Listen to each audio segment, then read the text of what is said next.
Quality is actually the fastest way to go bankrupt in a world that values convenience over craftsmanship today. Meet Elias, a master watchmaker in Geneva who spent 40 years perfecting gears that no one wants to buy. He sat in his dust-filled workshop, surrounded by silent clocks, watching his bank account drain into a dark abyss. Every week, another regular client traded a mechanical masterpiece for a plastic smartwatch that would break in 2 years. Elias was working 16-hour days, yet he couldn't even afford the high rent for his small, historic storefront.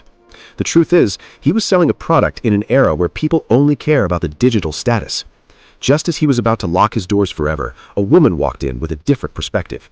She was a sharp strategist who understood that the value of time isn't measured by a ticking hand on glass. She looked at his failing ledger and told him that his obsession with perfection was actually his biggest mistake. She explained that he wasn't in the watch business, he was actually in the business of preserving family legacies. They implemented a strategic generosity model where he offered free deep cleaning services for any vintage watch brought in. This loss leader brought the wealthiest collectors in the city through his doors without any initial pressure to buy. Once they were inside, Elias would reveal the hidden damage that only a true master could ever hope to fix.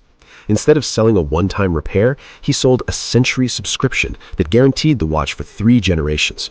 He shifted from a craftsman struggling for a paycheck to a guardian of history for the world's elite families.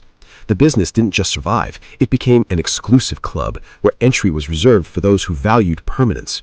You see, the model shift wasn't about changing the gears, but about changing how the customer perceived the value. Most people fail because they try to sell what they do instead of selling how they make people feel. The truth is, the true mastery requires the humility to change your methods while keeping your high standards intact. Adaptability is not about losing your soul, it is about finding a new way for your soul to shine. Success belongs to those who can pivot their strategy while keeping their standards higher than the competition ever could. If you want to learn the secret psychology of wealth and high-level business strategy, then follow this account.